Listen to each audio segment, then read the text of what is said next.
Hi, and welcome to this new episode of the Light Leaders. Today I'm with Josh, and I know you from Bali actually, because I met you at a conference because you're a builder, but I also didn't know you're a lot into a plant-based lifestyle and calisthenics. So today in this interview, we're going to talk about what you eat, how you developed your physique with calisthenics, and how you help people do that. We're going to talk about how you manage all that with a family and 5 children, I think. Correct. And also we'll put it all together because we're very aligned on how it starts with you and having great health, great physique, being fit, but at the same time, you're really passionate about what we call building the new us, building a better world for us and our children. So thank you so much for being on the show, Josh. And for the people who listen, I'll do chapters so you can go to the sections that interest you the most. If you want to support, you can share, like, subscribe as usual. So thank you, Josh, for joining us. And my first question to you is, what are you grateful for today? Well, the first thing comes to mind is I want to say thank you for having me on, and it's an honor to be here. And I'm extremely grateful to be here in Bali right now for my family and to live in the home that I live in that synchronistically is lined up for us. And so, yeah, that's what I'm thankful for. Amazing. So, Josh, I'd like to start with a little bit of background for people. I'd be interested a bit in your journey in becoming vegan. I think you've tried raw vegan and also getting into really taking care of your fitness and physique while working a lot at the same time. So if you want to wrap up a bit the history and also how old are you, what you eat now. Okay, sure. So I am 37 now, and I've been vegan for 15 years. And my procession through that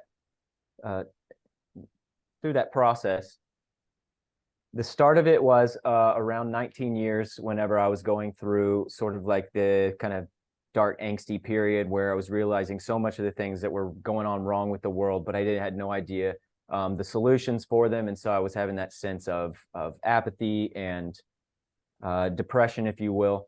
And around the age of 20, I had a big breakthrough. I moved to Austin, Texas, and I was starting to have a big kind of spiritual awakening where I was learning a lot about, I originally started to look into the secret societies and masonry. And so from that, I started realizing a lot of things started making sense about why things were the way they were in the world, and how a lot of it's by design and not in the scarcity is actually manufactured, and et cetera. And so just in starting to have realizations about some of these things, I started to also realize that there was a massive potential for transformation and solutions. And so that was sort of a lifting for me. And during that period, I became a Kundalini teacher trainer, not a Kundalini teacher trainer. I did a Kundalini teacher training and became a Kundalini teacher. And through that process, I was really inspired to shift my diet. So originally it was for spiritual reasons. It was for becoming lighter, for becoming more energetic. And also I really aligned with the philosophy and just the idea of becoming a less dense sort of spiritual consciousness and that sort of thing. And so I originally went straight into a raw food diet in about 2008. I didn't have much guidance, but there was a pretty strong raw food movement in Austin. It was like very kind of raw food gourmet style. And so the way that I started doing raw was originally I was focused. I didn't have the context or the education to know that I really should have been focusing more on the fruits for the carbohydrates and for the energy and things. So I was just doing what I knew, and I was doing a lot of raw brassicas and raw vegetables and a little bit of fruit and probably too much nut butters and fat and stuff like that. And so even though I was having some real powerful cleansing experiences, I was also dealing with some digestive distress and gas and things like that. And so after about 3 years of eating that way, and also had I been doing the type of work that I do now and the amount of energy that I exert each day, I probably wouldn't have done so well. I was pretty much a single yoga guy who didn't have so much responsibility and could sleep in when I wanted to, etc. And so knowing how I felt then, I was not nearly as energetic as I was. So to get back on the story, I synchronistically met my wife, Alexa, who's one of the most amazing people I ever met. She's the love of my life. And she had already had a maybe 10-year experience being vegan and was deeply rooted in the macrobiotic culture. So macrobiotics it's more than just dietary recommendations. Even the word means the great life, macrobiotic, and it has to do with the understanding of yin and yang, 5-element theory, spiralic theory, and the application of this wisdom to make balanced dietary decisions, lifestyle decisions, etc., in order to have a great life. But for me, whenever she started showing me the way she ate, which is very rooted in like Japanese culture kind of cuisine, lots of whole grains, lots of cooked vegetables, seaweeds, beans, etc. That was a big step forward for me because I started to become much more carb centric. And that thing that I was yearning, which I think was just like a stable diet that felt like I could do it long term, and the fact that I wasn't feeling gassy and I was feeling a major shift for the positive in eating that way. Alexa and I basically, upon getting married, we ate that way together for probably 8 years. And then, long story short, I became a builder.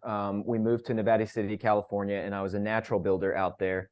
And we made a big shift. We got into like the Dr. Morse detox protocol, detox information. We kind of dove headlong into that and started doing high fruit, which is a bit taboo in the macrobiotic scene. But we dove into the high fruit, and this had some personal reasons. My stepson, Alexa's son, ended up who lived mostly with his dad at that point. He was diagnosed with type 1 diabetes, and so we dove into the Dr. Morse stuff because we had a deep aspiration and inspiration to potentially heal his condition as much as possible.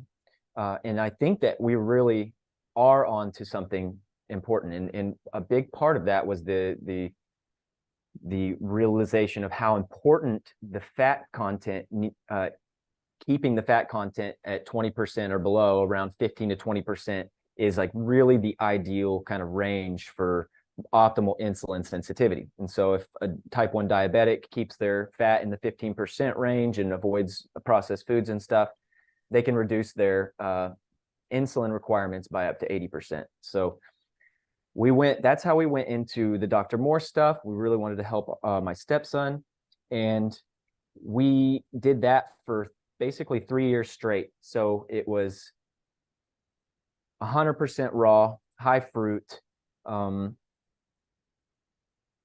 We even went no salt for a long time, for about a year of that. And that was really amazing. Like I felt very energetic. I didn't really lose a whole lot of weight or anything. Like I didn't lose any weight. I don't know why I even said a whole lot. I didn't lose any weight in comparison to what I was eating on a macrobiotics diet. I was able to still build muscle as long as I was getting enough calories, right? And we sustained that for a while until about 3 years. We ended up having another move, and there was this big move. We were going to go to Costa Rica. It was right whenever COVID happened, and all the borders shut down. We moved, and we'd already moved back to Texas, where I'm from, and we kind of got stuck in Texas for a couple of years. And just with all the stress and with all of the challenges that we faced for keeping our children like happy and satiated on a raw vegan diet, and I just will like insert, it's a little bit challenging to get enough raw vegetables into children if you're not doing things like superfood smoothies and doing lots of dehydrating, because the kids really desire richness a lot of the times. They love the fruit. That was never a problem so much, but they really want that richness. And so we found a nice balance as after that raw bout at about 70 to 80% raw, still high fruit, mostly fruit throughout the day. And then we like to do wakame miso soup, millet or quinoa, and some beans most nights. And so that's basically where we're resting now. And I feel pretty amazing in that ratio at this point. Like I usually don't do I do fruit, breakfast and lunch, I don't do any intermittent fasting. I've done that in the past and stuff. And then a good hearty dinner at dinner time. Nice. Thanks for sharing. And what do you feel like if you didn't have the family context? What do you feel? When do you feel you were your best? Do you feel it helps to have a little bit of that cooked food, like grains, into the diet for you?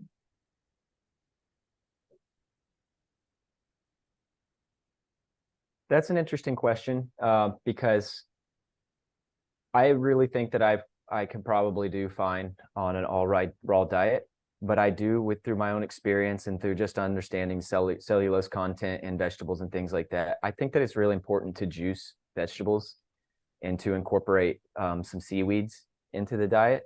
And also, if you're gonna go fully raw, then to also incorporate some chlorella and spirulina and some like sort of shilajit fulvic minerals into the diet, just to really keep the mineral content proper. Because I see a lot of people becoming depleted and even dealing with dental issues and things like that. And I could get kind of long-winded on that topic, about why I think people can become depleted on more, especially if they're going real high fruit and not getting enough dark leafy greens and enough vegetables in the diet and things. I think that's a combination of soil depletion. We're not getting nearly the amount of nutrition in the foods that we used to. And another reason is, it's actually three parts. Another reason is due to over-hybridization of most of the fruits for high water, high sugar content in comparison to the mineral nutrient content that would have been more native to, say, like the kind of condensed berry type of fruits that are the ancestors of a lot of the fruits that we have today. And so even though those fruits are delicious and the fructose is amazing, it's totally like so human specific and so energizing to us, I think that if we don't kind of do some supplementation, we can still do it with whole foods and natural foods and things, but that we can become depleted. And so if I were to be 100% raw, I actually don't really think that I would want to get rid of wakame miso soup, which is wakame, carrots, onion, and some kale. And it's just so nutritious. It has iodine. It has so many minerals and nutrients. The broth is so powerful and everything. And it's so like non-mucus forming because there's none of the grains and beans or anything in there, that I really don't see a huge benefit in taking it to the point of actually removing the wakame miso soup. But if I were to do that, I would make sure I incorporated the things that I had suggested before, which is green juices, kind of avoiding the high oxalate ones such as beet greens, spinach greens, chard, that sort of thing, and focusing on the celery, some kale, cucumber, turmeric, etc., all that kind of good stuff. Yeah, that's interesting. That's pretty much a lot of what I'm doing, being very high raw, more than you, but actually including even seaweed. So things like wakame, or what we do a lot in Bali is simos from Nusa Lembongan. It's actually dried, and then we put it in water and in the sun. So it's still raw, but it's dried and then rehydrated. Yeah, we do Really CMOS too. They're probably from the Yeah. same source, actually, because that's something I also left out. Like that's one I'd say is paramount and super important. Nice. If you're gonna. Yeah, but yeah, also the celery juice. Even here, like I'm in Germany for months, I bought a lot of celery. We have a blender, so it's a lot of fiber, but we blend it, and I think that really helps. But I also like, I think it's good not to be dogmatic. I mean, I'm the same every, like maybe once a week or something. I end up having cooked food and it feels good, and to me, it can feel better than especially the raw gourmet.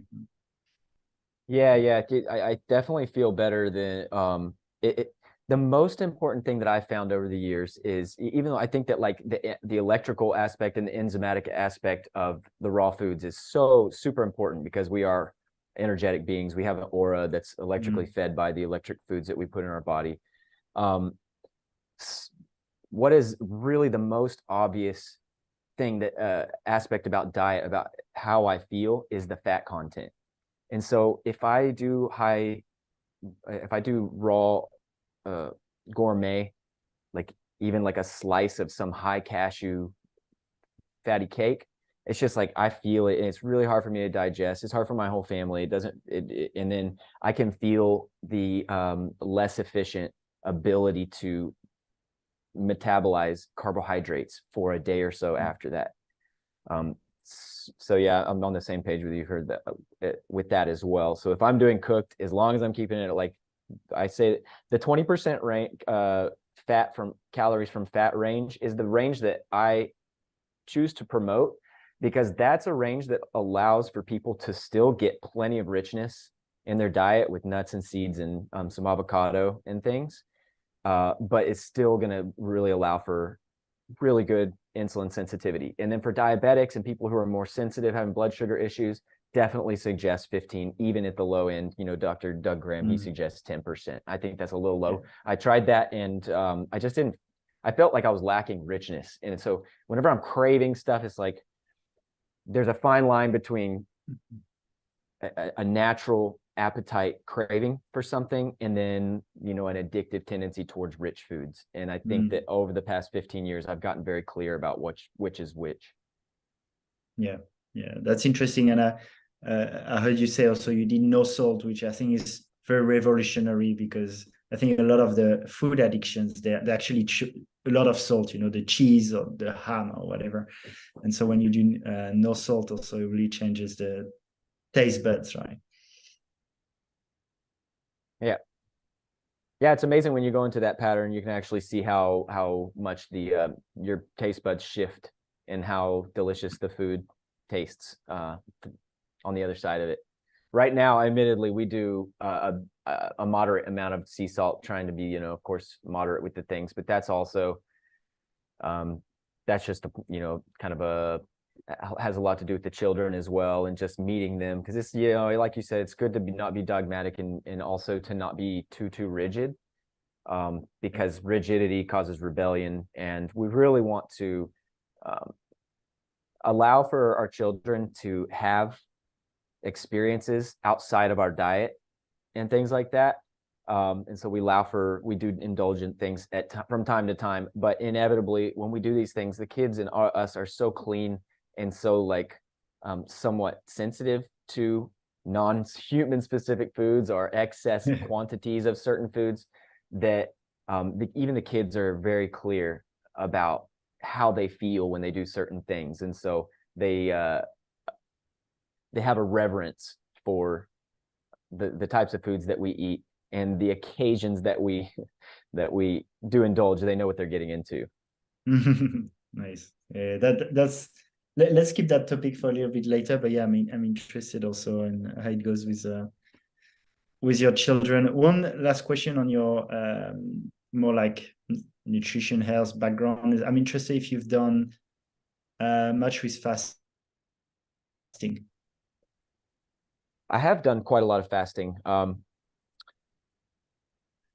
have done more so I'm trying to think of where to start. Is I before I even got married, I started getting into water fasting, and I was doing 2 or 3 day water fasts and things like that. And basically for a little while there, I got really into it, and I was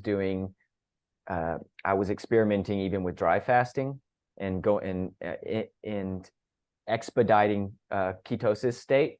And so my experience with dry fasting which was based upon my research at the time, this is whenever I was probably like 27 or something like that, was I wasn't into long-term dry fasting. I wasn't into like wrecking my kidneys and things like that. But what I was into was expediting the and stimulating the start of ketosis much faster than would not happen on just a water fast only. And so what I would do is I would wake up, I would eat dinner, and then I would stop eating, and then I would wake up, and then that would be the dry fast day. And I would be prepared for 24 hours of dry fast. And I would usually time it for a day whenever we had a big load of mulch coming, because we had our own permaculture gardens back in Texas. And I would be the one who unloaded 5 yards of mulch, 5 cubic meters of mulch by myself. And I would actually do it in the summer. It all sounds kind of crazy, but this is just like what I was inspired to do. I've always loved the heat. I've never had heat exhaustion. I've never had I've been working manual labor. I grew up next to a dairy, and we hauled hay for my entire life, and so I'm was pretty in touch with my body. And I would unload an entire thing of mulch over about a 7-hour period during a hot summer day, which is like sometimes 35 Celsius plus, something like that. And I would sweat. I would burn up all the glycogen in my muscles.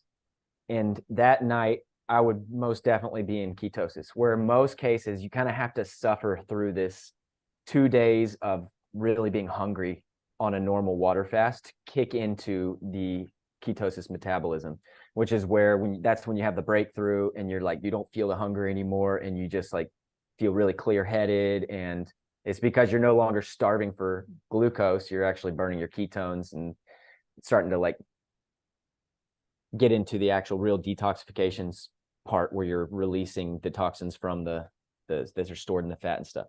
So I would do 1 day of dry fast. I would tend to do 1 to 2 days of water fast. And then I would like to do however many days I felt like of juice after that. And so that's how I'd break the fast, and I would juice, and then I would go back on to, taper back onto the diet. So that was kind of my main fast. I did that one probably 10 times or so. And then other than that, I did a bunch of 7-day juice fasts. I did the whole mucoid plaque thing with the psyllium husk a handful of times, and which that's a whole another story about like mucoid plaque and the psyllium husk situation. I do think it's cleansing, but also if you mix psyllium husk with some clay binders and you mix it in water, it basically turns into a jelly. So I think when people like hold up the stick with the mucoid plaque, I'm like, well, you did turn yourself into a mucoid plaque factory. A psyllium husk jelly factory. I do think it's really binding, but it's not like fully what they say. But then intermittent fasting was the other thing I would do. I would oftentimes fast until about 12 o'clock each day and only drink water or some tea with stevia and stuff like that. Interesting. Yeah, here in Bali, a few people, and I've done it, do Zen cleanse, but I also got a bit skeptical. Similar, it's like that GI broom kind of. But then in July, I did 2 weeks of water fasting, and it was different, but I actually had quite a bit of release on day 12, actually. So really, I definitely think mucoid plaques are real, but they might not be what you get out after using the broom, the psyllium musk. Yeah. I think I think the mucoid plaque is real, but I think that like we were saying, I think that the psyllium husk process, I think it actually could be a broom, but I think that what I would like for people to understand is that the broom is the psyllium husk thing that you pull up. That's like not all the stuff that came out of your intestines. It's like that's kind of what you drank and it turned into a jelly in the belly. Yeah, that's good. So let's get a bit more into the fitness side, right?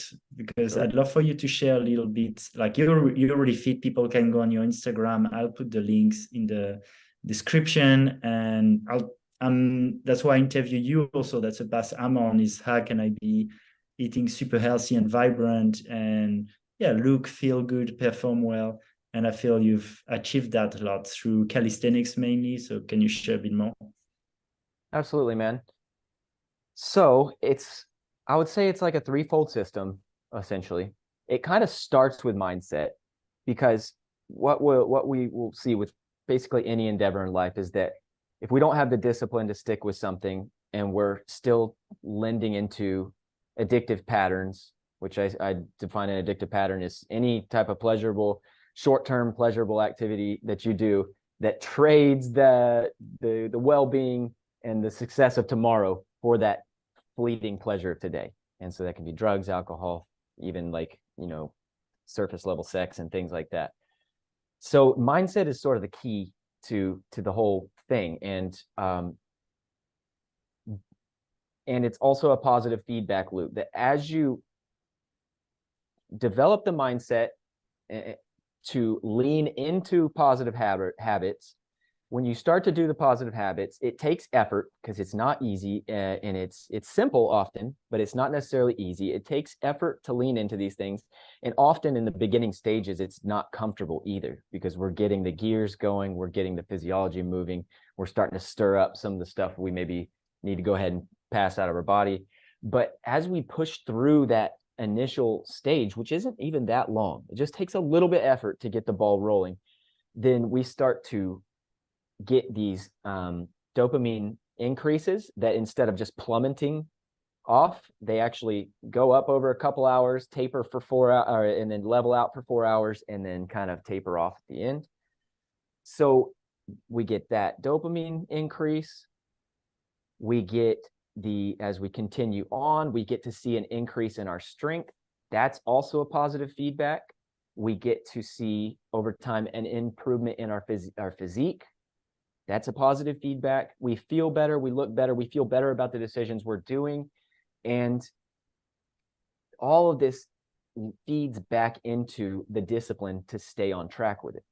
So that's kind of the mindset aspect. And it's not possible to really talk about one aspect without talking about all of them. So the mindset is the will to get going with it. And then the next aspect is, I would say, the whole food plant-based diet, which I encourage people to transition into a whole food plant-based diet, 20% calories from fat, to make sure the insulin sensitivity is great and that people are feeling energized by the diet, and aiming for 50+% raw, just to make sure that they're getting that energetic kind of quality in the diet. But the real key here is that they're, through some of the guides that I have and the guidance that I have in my membership and things, I teach them how to get onto a diet that is sustainable, that's well researched, that's well studied, that is most associated with positive health outcomes, with 100 years of accumulative nutritional data, etc. So people feel safe, people feel like it's something they can sustain, and they start to feel and they don't detox too hard. That's another part of it too, is they don't necessarily start to detox too hard too fast, because if you go too raw too fast off a standard American diet, you may run into some issues. So my goal is to give them the foundation of wellness, and then that becomes the foundation that they can then experience going more. And then I encourage to go more raw over time, and they can see what is causing what whenever they kind of branch out. Whenever they indulge in things, then it's obvious to see, oh, this is how I feel when I ate the cake after eating pretty clean for a while. And so also the whole food plant-based diet, because it's got the high fiber content, high water content, and high nutrient content, so it's calorically not so dense, it's nutritionally dense, then because our stomachs are satiated by volume, they're eating to satiation, getting plenty of nutrients, but not eating excess calories. It's very hard to eat excess calories on a whole food plant-based diet. Then they naturally come to the optimal weight.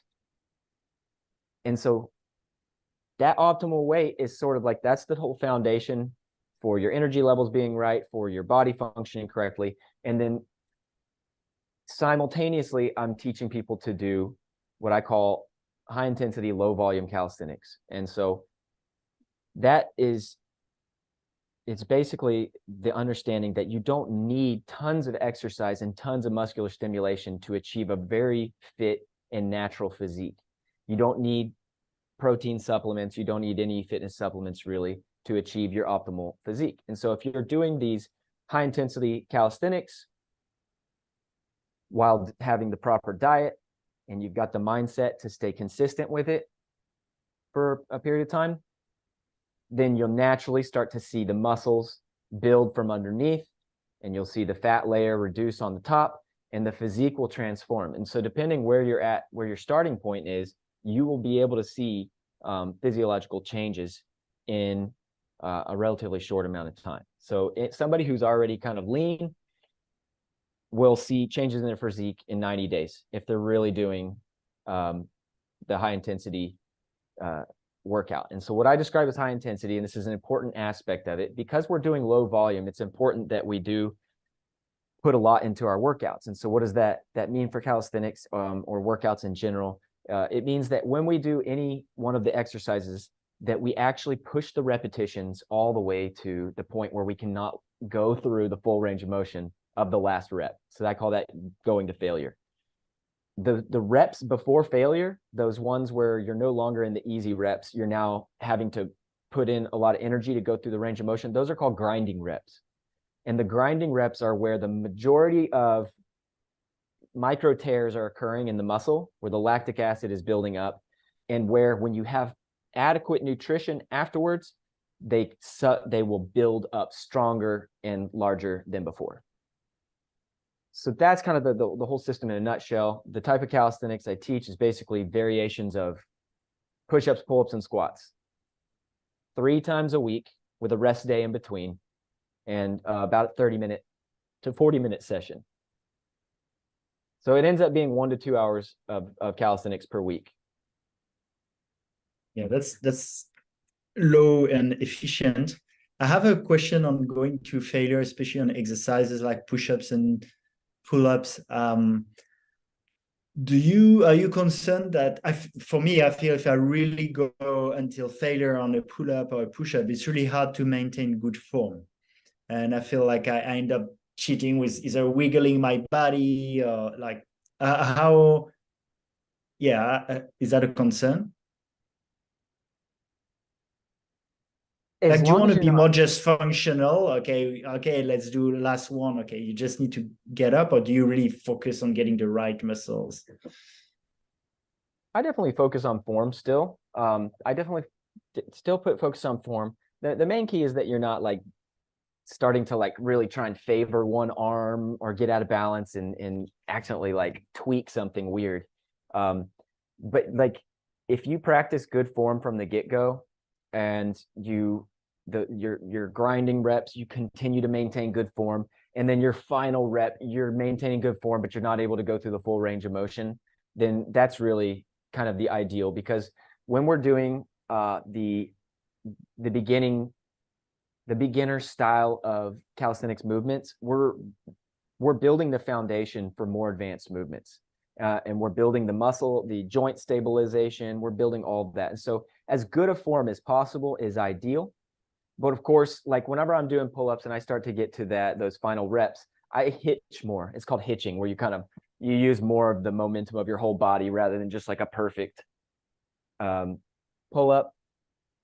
But then, one more little tidbit on there is if you're out there doing exercise, then you're winning to some extent. If you're out there doing exercise and you're going high intensity and you're doing good form for the most part, and you're not like hurting yourself, then you're winning.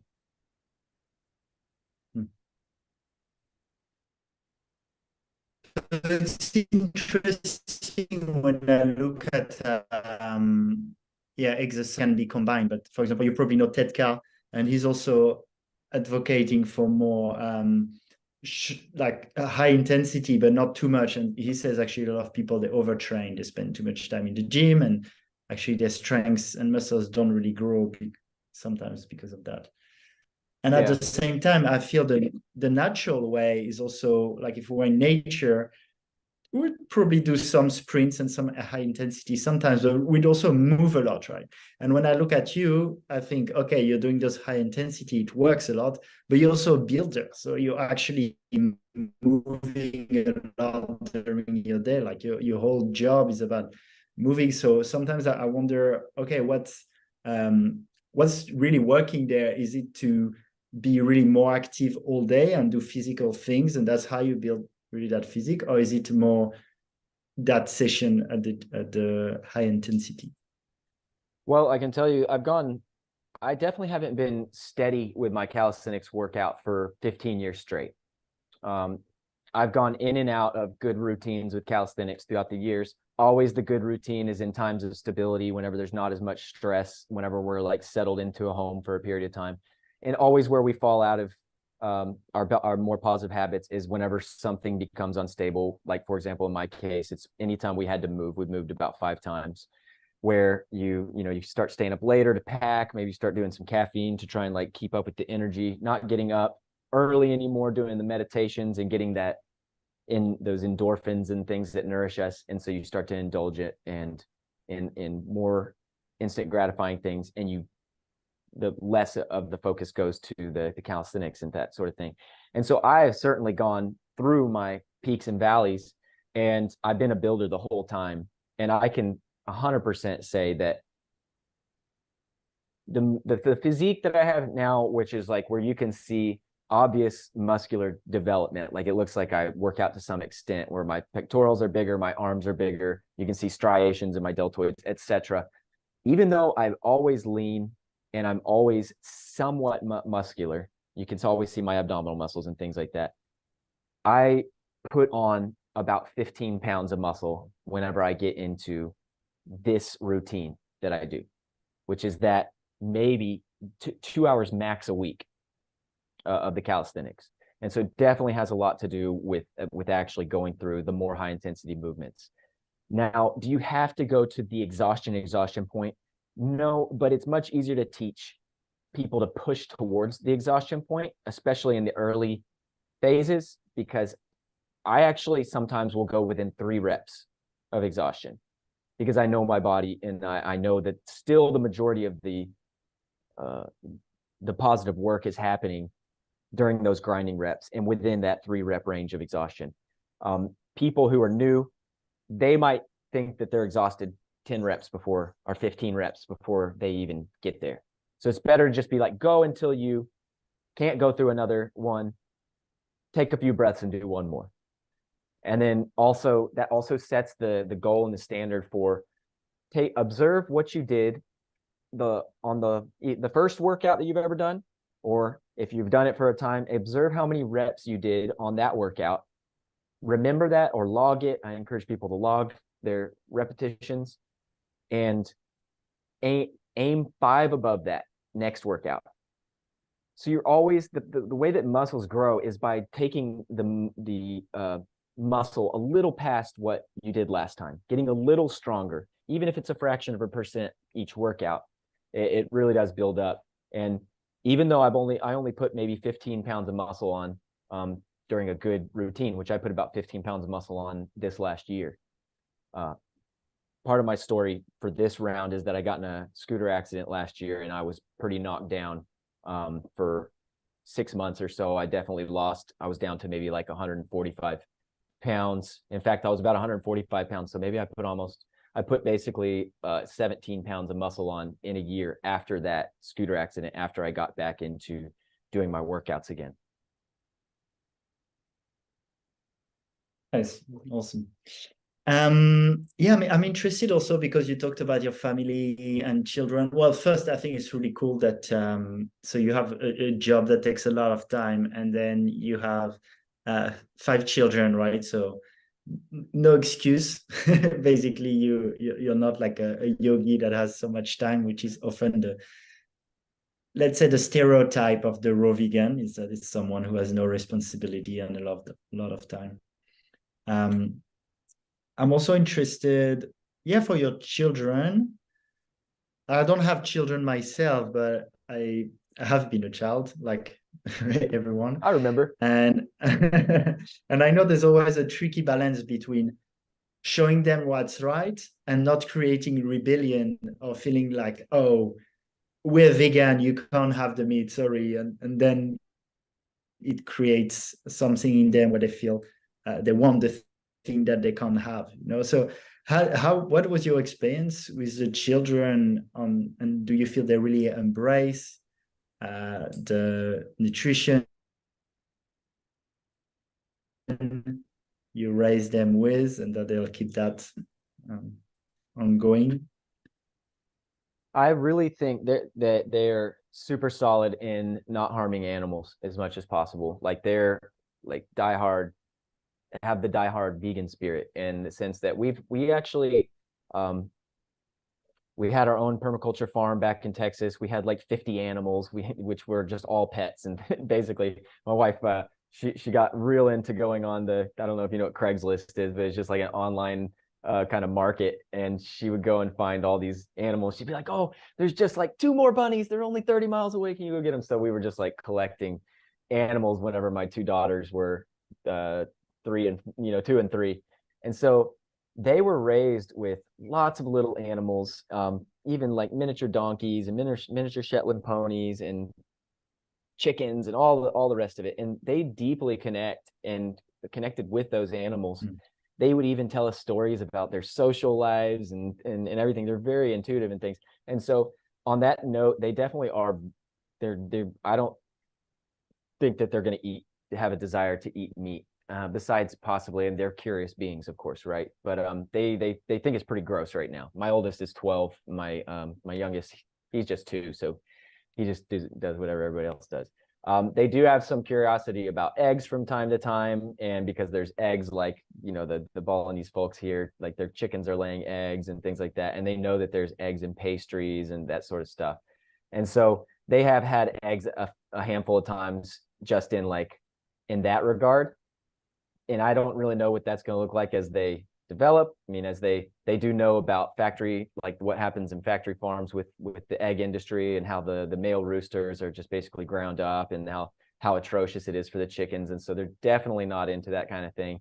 But like somebody's well-loved chicken, even though it's like a totally unnatural hybridized animal at this point, and I don't support that. And I don't think that there's nutritive necessity. And I think that any sort of excess egg intake is going to cause issues. I don't know what they'll do with that. I don't have a desire to eat the eggs. And they pretty much 99% of the time don't say anything about it, but there have been a couple times. That's just being totally transparent. And in that way, we were just like, okay, try an egg if you like it. But then oftentimes they smell the cooking pan after they ate the egg, and they're like, this is disgusting. Like they eat the thing. This is happened like 2 times since we've been here ever. And they were like, this smells disgusting. So that's the short answer there. Yeah, so you still allowed them to have their own experience on this. Yeah, definitely in that regard. I don't think I would cook them meat or anything like that. If they wanted to do that when they're older, then that's their own thing. But the world does not need any more suffering, and the animals definitely don't need any more suffering. And the data is just so clear towards greatly reducing, if not completely eliminating meat. The data is basically conclusive that 95% plant-based is absolutely optimal, and it appears that 100% is even better than that.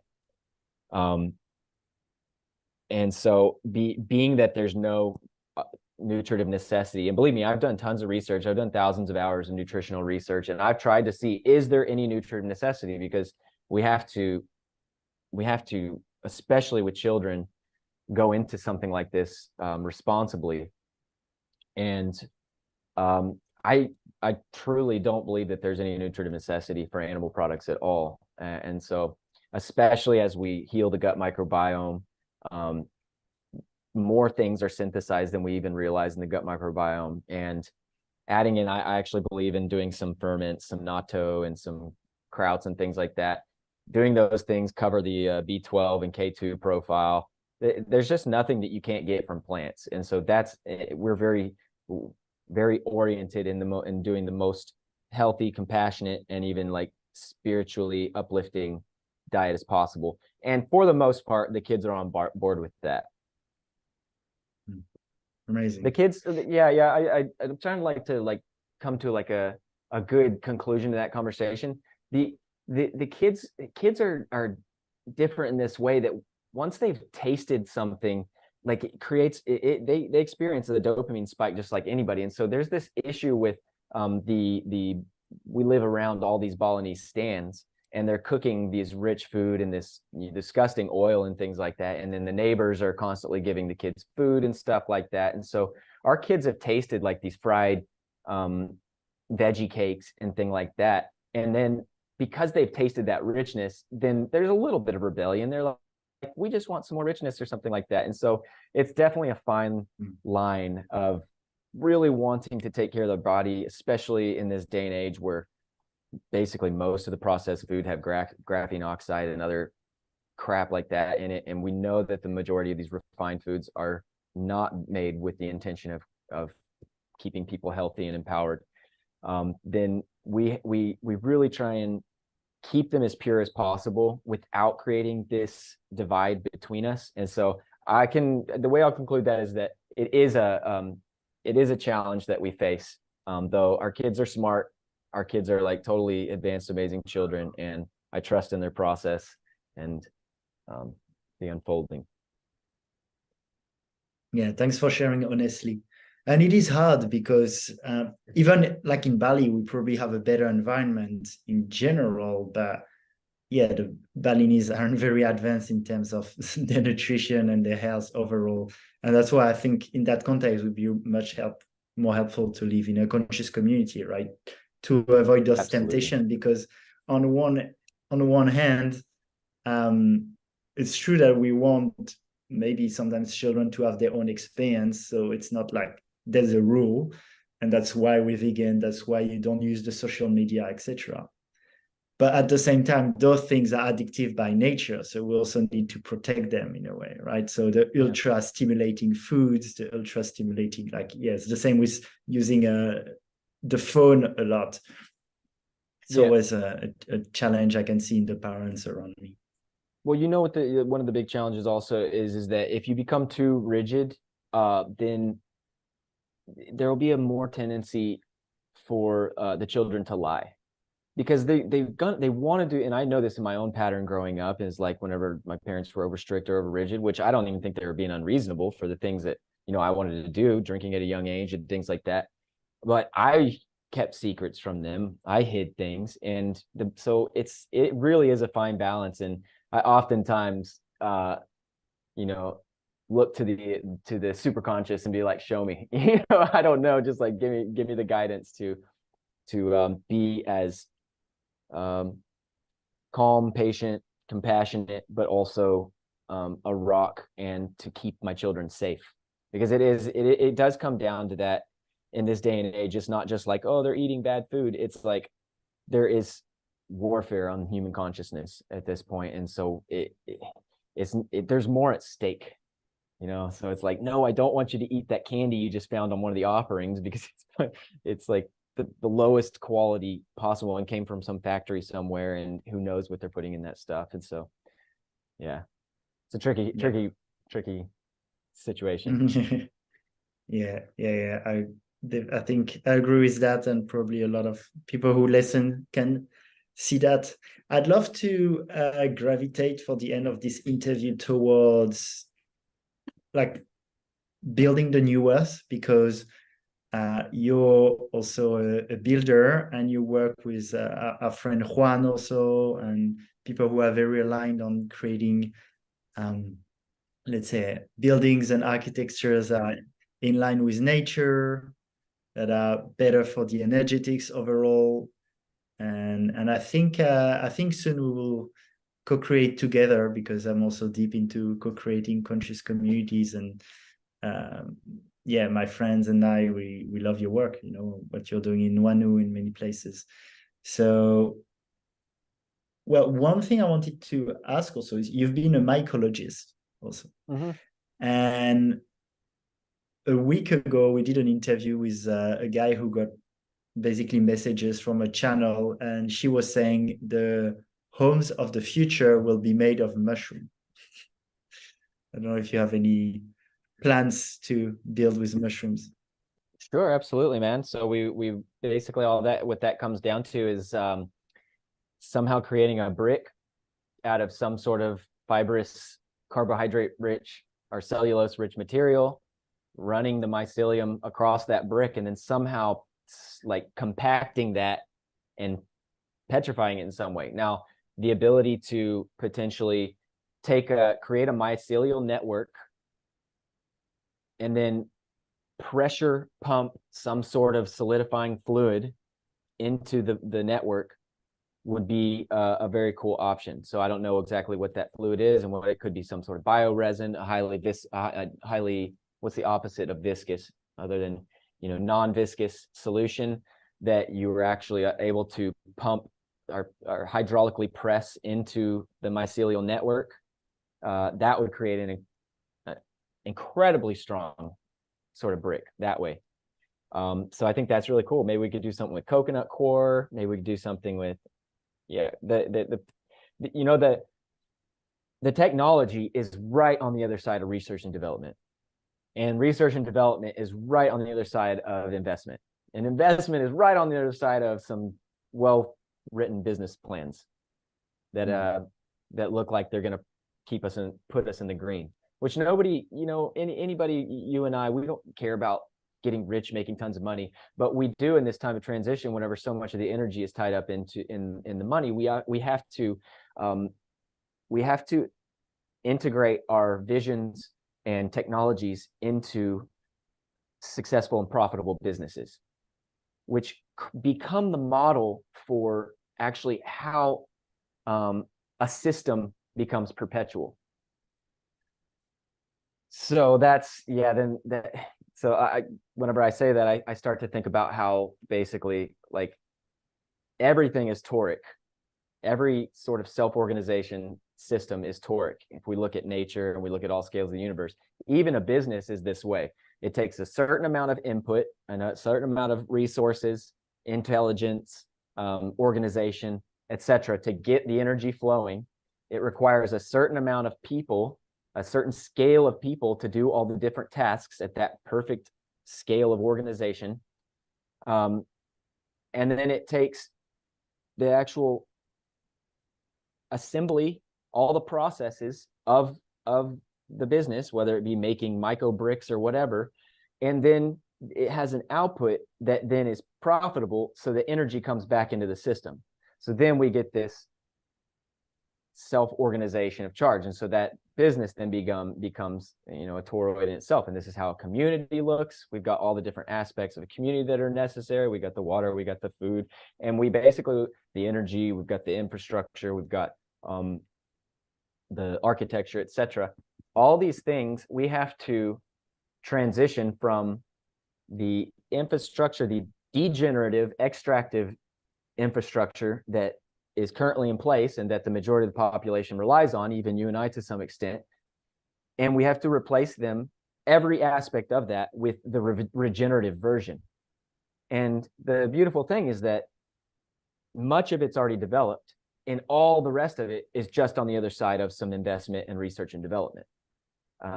And so like and then the other cool aspect of it is that basically all the technologies, all the regenerative technologies essentially break down to implosive technologies.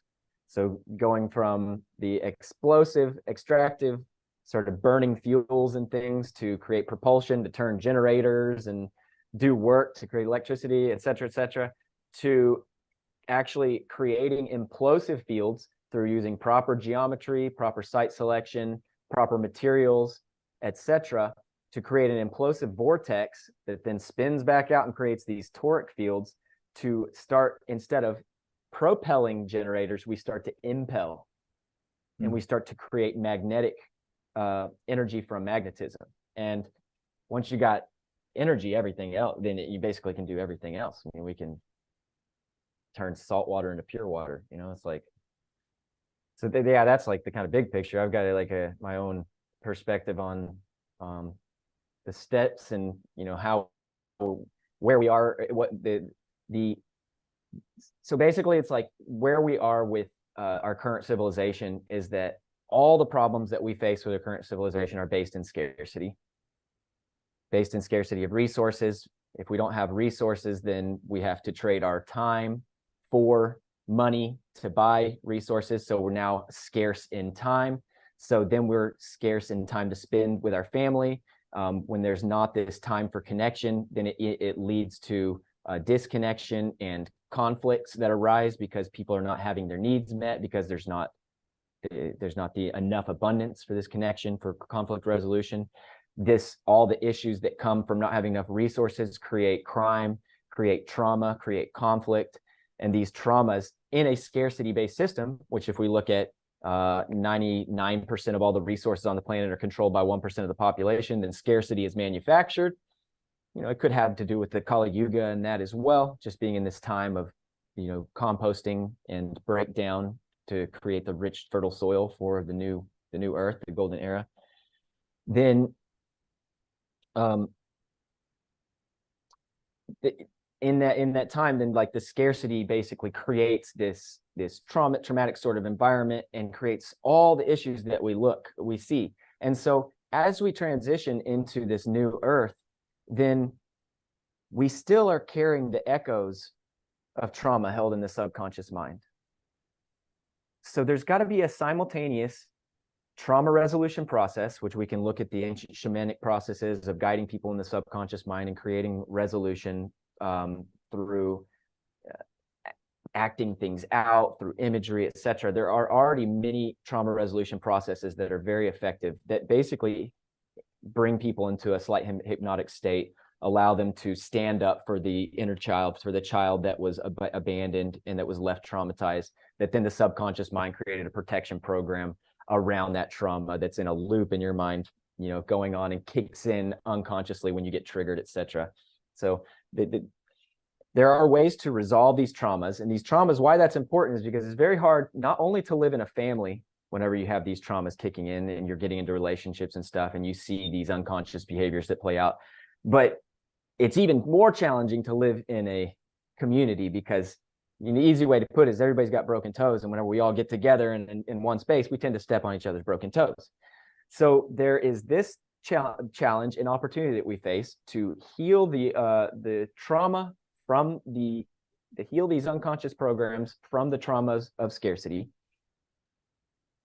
while remedying the scarcity in itself through implosive technologies, free energy technologies, etc. And so we have to, the imagery is that you can heal the traumas, but if you're still in a dirty fish bowl, those traumas are going to continue to recirculate. So there's this simultaneous process that we'll go through of trauma resolution, through deeply connecting with one another, the foundation being in this sort of recognition that we're not the mind, we're not the limitations of the mind, we're not the limitations of this body, but in the deepest aspect of our truth is that we're all the same spirit watching through all eyes. And being rooted in that awareness of this, it's called self-realization, being rooted in that awareness allows us to have the deepest sense of compassion. And when we have that deepest sense of compassion, then we can develop devotion. Devotion is the willingness to witness each other through all the messiness. And so that's what a marriage is. We basically agree to witness ourselves through another for a life. And that basically the vows that me and my wife had to each other was that no matter how lost we get, no matter how deep the stories get, no matter how many stories we make up, we'll always return to the heart and we'll always find God within one another. And we've gone through that process so many times. And the devotion is the only thing that allows it to be possible, because anybody who's been through these challenging situations knows that you start fantasizing about how much better it would be on the other side if you could just have a partner who understood you this way, or you just had, this other situation. But then with maturity, you realize that you can't escape your own stuff.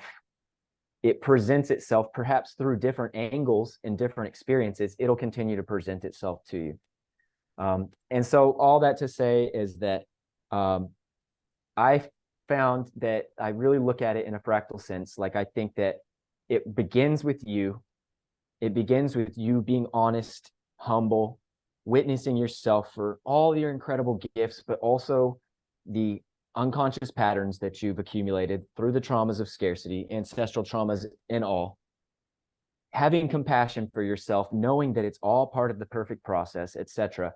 But then leaning into the solution, leaning into the solution-based mindset. And so part of that is developing the will, developing the discipline to start eating more compassionately, going towards a vegan diet. We've got plenty of research to show us at this point that you're going to be fine. You're probably going to live longer.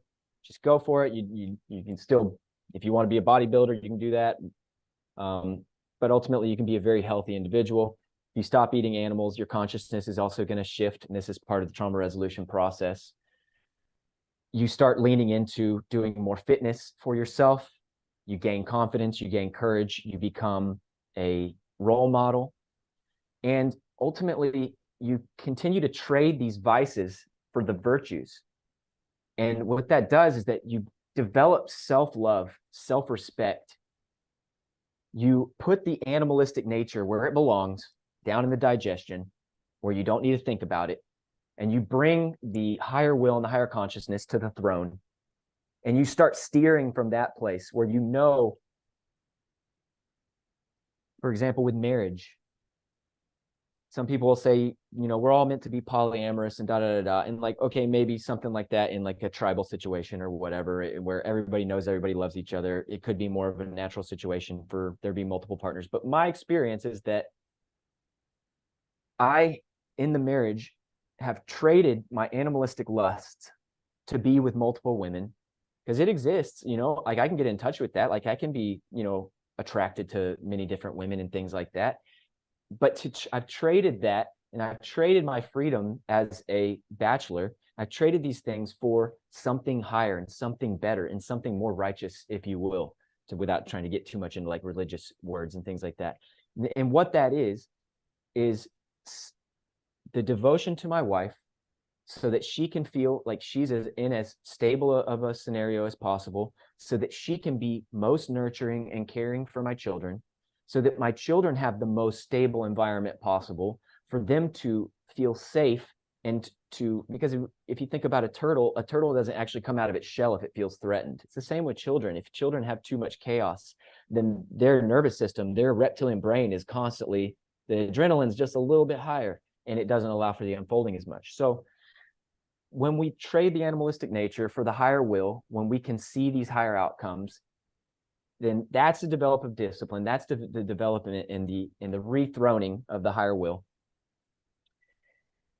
And when we do that, we show up more powerfully for ourselves. We show up more powerfully for our families. And we show up more powerfully for our careers and our altruistic works. And when we build strong, devoted families, then this is the next scale of foundation for strong, devoted communities. And so this is what I think. I think it all starts with you, but there's no one piece is complete without the whole. So yeah. Yeah, that's very interesting. And even on the money part, I've seen in some community, let's say, trials where you remove the money too quickly, actually we lose accountability, we lose integrity sometimes, or responsibility. So it's not all black and white. And I think we can both agree that it has taken a lot of power, too much in our world, but there's probably going to be some transitions. And I love that like for you right now, it's more your family and the business thriving. Do you feel the timeline of being in a community, most likely in Bali, with permaculture, natural buildings, free energy, and other really cool technologies, conscious people around decentralized governance? Do you feel living in these kind of communities far away or pretty close? So, well, to start with, is that a desire of yours? Because it absolutely is a desire of mine. Yeah. It is absolutely a desire of mine. And I think that when I was younger, I actually thought it was closer than I do now. Now, I'm also very open to miraculous transformation in short periods of time. And I think that even the pressures that are put onto the planet catalyze these things, alchemically catalyze. When you put pressure on an experiment, then it actually catalyzes the reaction. And so we may be in a situation where we just got to dive in and face what comes up, which is, that's a lot of how my life has gone also, is that, you're not necessarily ready for every next step, but you're clear in the vision, the opportunity arises, and having, being oriented in inspiration-based living, we take those steps into the unknown. The step always lands beneath the feet, doesn't always look like we expect, but it always takes us to the next perfect synchronicity and opportunity. So I think that there's definitely a possibility that opportunity could arise for us. Right now, the most natural progression that I see, if things continue on with some semblance of stability in the world stage for another 30 years or so, 15, 20, 30 years, something like that. So I think that a lot of abundance and a lot of resources are about to get unlocked for a lot of people. I think the next bull market with the crypto, you know, assuming they don't crash the entire economy before then, I don't think that that's the cycle that's going to happen just yet. I think we're going to get a boom. And there's going to be a lot of resources that flow into a lot of conscious people's hands. Also, there's about to be a lot of resources flow into a lot of new technologies, including the company I work, you know, it's me and Juan's company, BioArt. I think that there's a lot of resources and there's already a lot of potential investment coming into that. And there's already proof of concept and even measurements on the energetic optimization of the spaces and things like that. That what will happen is that we'll start to invest in land next to each other, like very close proximity together, where we have shared spaces, shared gardens, and where we start to do community activities together. We even start to have meetings. We just start to lean into these things. But even one of the big important things is that we start to embed together. Now this is getting into fractal terminology, but this is where when we get clear about who our soul family is and who we actually think that we want to become our family, who we think we're ready to devote with. And this basically comes to that self-realization aspect, is like, when we see God in one another, then we're really like, we're getting to that same frequency. And when we do this, then what we can start to do is we can start to have bliss together.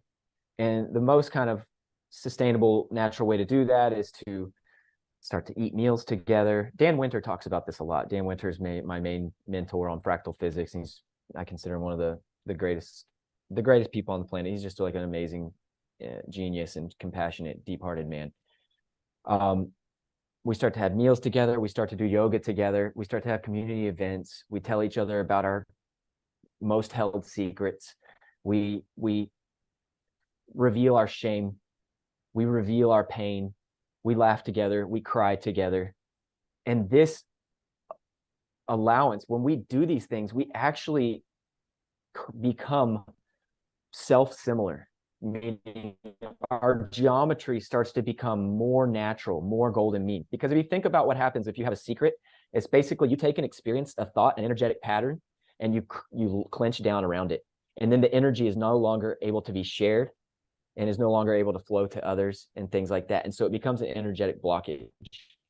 And so whenever we're able to actually start having bliss together, express our secrets, start to feel safe, knowing that we're going to still be loved and accepted and stuff like that, then something really powerful starts to happen is we actually begin to experience ourselves as a family, as one, and the devotion increases. And so from that place, as we truly become devoted, then we can start to talk about combining all of our resources. We're obviously going to start overlapping and sharing as much as possible. More than anything, I want to be generous with everybody in my community and my family. But what we have to also be mature and recognize is that there are echoes of trauma, of scarcity that are in our subconscious minds. And so that's when you take away money in a community, you still have this sense of like some issues that come up because not everybody is 100% sure that they're going to be okay and that everybody else is going to do whatever it takes to take care of them. So through this process of getting closer together, buying land together, sharing resources but not sharing all the resources just yet, because that's just too much for our little subconscious minds who we're still trying to take care of those inner children who are scared. But we nurture that care, we nurture that devotion to one another, and we have bliss. Our auras literally start to embed and our karma becomes intertwined. So you got to choose wisely. Who do you want to actually intertwine your karma with? Because this really could lead to us ascending or traveling the stars together in our auric bodies and our plasma bodies. And so, yeah, that's my thing in a nutshell. Is I do think that's where we're going, is community living. And the next most practical step that I can see is bringing those resources, sharing our resources, combining them into our projects, into our gardens, into our technologies, into all of our well-being. And then from there, nurturing that connection and moving into the next deeper level of connection. Awesome. Thank you so much, Josh. I feel very aligned with that and excited for this probable future to come. Yeah, absolutely, man. We'll keep holding the vision, brother. Yeah. I have a saying. It's I step forward. I lean into the vision so graciously bestowed. I lean into the vision so graciously bestowed, and I bow and surrender to whatever unfolds. Yeah. Yeah. It's like having the vision and at the same time letting go of being too attached to specific outcomes. It's going to be different dance. than we expect. Yeah. It's going to be different. It's probably going to be better. I mean, I like that. I like to have that belief. There's going to be more, especially if as we continue to implode, get closer to center. It's going to be blissful. Mm-hmm. So, yeah, man. Yeah. Thank you so much, Josh. Yeah, it's been really interesting. I mean, we could go for much longer, but I think that's a good one for now. Is there anything you'd like to share as a last thought to our listeners? I just want to like share some love with everybody and just want to thank everybody for showing up and saying yes to life. And I know it's really intense times and it can be scary at times. There's a lot of question marks. But I truly believe that when we lean in and when we say yes and we open to the possibility, we ask for guidance. We ask for guidance from that super consciousness, from that higher self, which is what we all share, that the unfolding is absolutely perfect. And everybody is playing their perfect part, even the dark elites and this and that. They're just puppets. And that even at some scale, because everybody answers to somebody, at some scale, there's a conspiracy for all the good. And at some scale, who's conspiring? It's the great spirit, the mighty one with the great mind. And so I think everything's going to be all right. Love you guys. Thanks for saying yes. Let's keep leaning into the vision together. I know we share it. And, I just wish you the best of health always.